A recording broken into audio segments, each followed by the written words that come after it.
both men and women who benefit from it.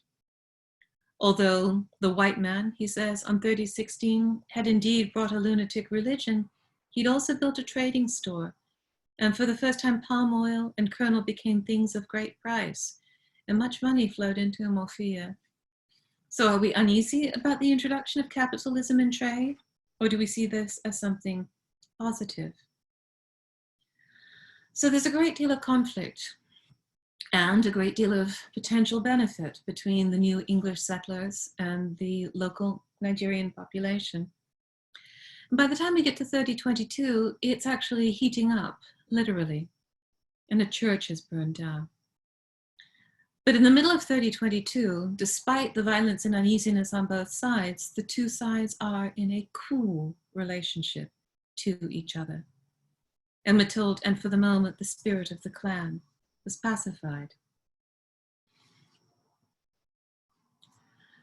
So I want to give you just one moment here before we move on of what a Nigerian village might look like. It's a slightly strange film that I'm about to show you a scene from, but it's one that will let you visualize the exact space where the action of the story is taking place. So it's called Tears of the Sun, and the narrative of the movie is actually technically set in Nigeria. If you look at the landscape, it's slightly peculiar because it's actually filmed somewhere else. That is to say, it's actually filmed in Hawaii. But I want you just to see this village and also see the sense of precarity, how stressful it is to be away from the village and how much the village depends upon this close circulation here between modern missionaries in the 20th and 21st century, just the way it's between the early original missionaries at the beginning of the 20th and the end of the 19th century. So let me just take a moment to share with you the particular little clip so that we can have that image of the village present for us as well.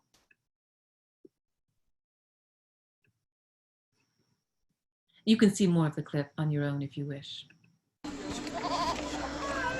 Here, you guys. It's okay. It's okay. Come on. Hour and a half off the rendezvous with the bird. They can only bring what they can carry on their backs. Roger that. Who's that priest? He says he ain't coming. Bless you, Lord. Thank you for everything. The crisis of grace. We're going to see each other again. Take care of yourself. Bia, Bia. Chakunoni aliki. You got it, Lake? 100%, sir. All right, let's go. Lake, take us out of here, but don't run away from us. Like that.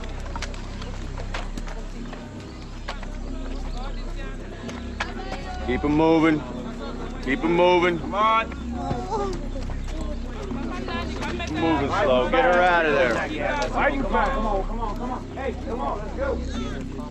So again, you're more than invited to take the opportunity to look at more of this scene so that you get a sense of it. But I wanted to emphasize the space, the intimacy of the village, the closeness of it, and the tension between the military, the missionaries, and the local community.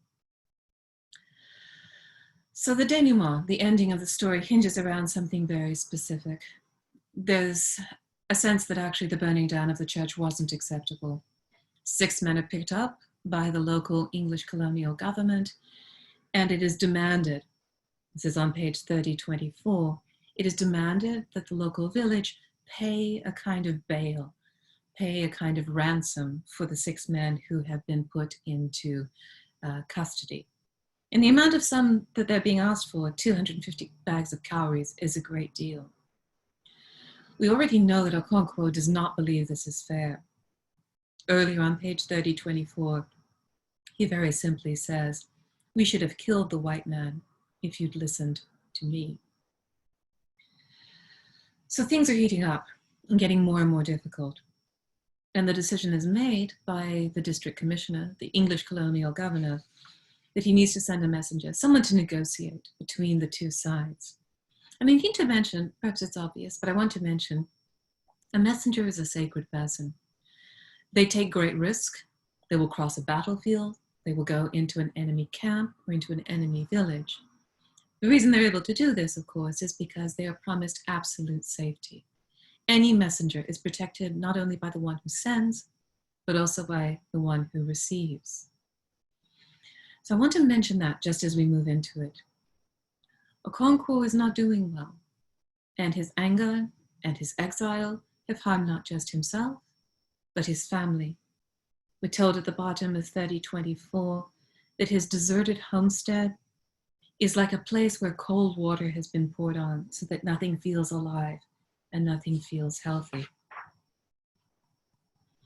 When the messenger shows up, with Okonkwo in such a depressed and angry state of mind on 3028, he demands to pass, the messenger does. And Okonkwo objects, and he objects in this way. So quoting on 3028, in a flash Okonkwo drew his machete. The messenger crouched to avoid the blow. It was useless. Okonkwo's machete descended twice, and the man's head lay beside his uniformed body. So this is the second person violating all ethics that Okonkwo has killed. The first was the person whom he was hosting, the boy, and the second is the person who comes in peace, the messenger. As terrible as the image is of how the messenger dies, I think Achebe may be inviting us to look into one word as being the most disturbing of all. Okonkwo has killed someone. He's done that before. But there's a new detail here, a crucial one. Maybe the most alarming word in the sentence that I just read is the word uniformed. The messenger is not a local Nigerian. The messenger is a member of the English colonial imperial power. He's got a uniform on. A black man has just killed a white man in a uniform. Okonkwo clearly senses that what he's done is a point of no return. Chapter 24 finishes with typical journalistic precision and tersity, with Achebe saying he, Okonkwo, wiped his machete on the sand and went away. So Okonkwo leaves the scene, and on 3029, we find out what he is going to do next, asking us to reflect back on Dante and where the suicides were, on what the appropriate punishment is, and who should mete out, who should impose the punishments. In this case, Okonkwo does not wait for the colonial government to impose a penalty. He imposes the penalty on himself.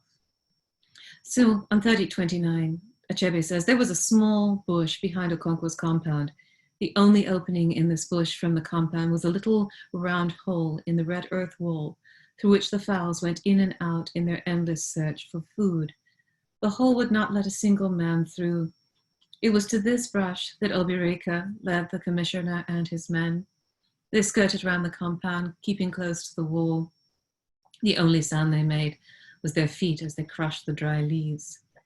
Then they came to the tree from which Okonkwo's body was dangling, and they stopped dead.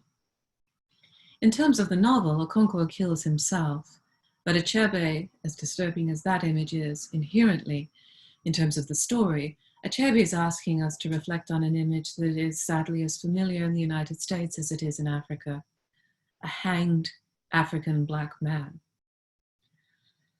So there could be few more troubling and painful images than the one that Achebe has brought us to.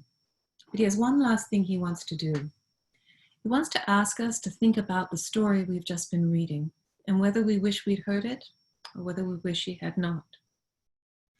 So the commissioner shows up and it's like, oh my goodness, we have got to get this image down. We can't let this stand. This is too shocking. This is too subversive. I'm right at the bottom of page 3029, and I'm going to read the whole last few sentences that Achebe writes and try to capture some of what I think may be the sarcasm with which he's speaking. One of the things the district commissioner has learned, one of them was that a district commissioner must never attend to such undignified details as cutting a hanged man from the tree. Such attention would give the natives a poor opinion of him. In the book which he planned to write, he would stress that point. As he walked back to the court, he thought about that book, Every day brought him some new material. The story of this man who'd killed a messenger and hanged himself would make interesting reading. One could almost write a whole chapter on him, or perhaps not a whole chapter, but a reasonable paragraph, at any rate. There was so much else to include, and one must be firm in cutting out the details. He had already chosen the title of the book, after much thought: The Pacification of the Primitive Tribes of the Lower Niger. Who gets to tell the story of colonialism in Africa? In some way, until writers like Achebe and those writers of Achebe's generation, it was the colonial commissioner, the district commissioner. And he might choose to tell Okonkwo's story, or not. Give it a chapter or a page, with a name, without a name, with all the details missing. Remember, Borges was really worried about how history gets written. Woolf was really worried about whose lives are worth talking about. Achebe's text is a hard one to read. It's full of pain. It's full of suffering.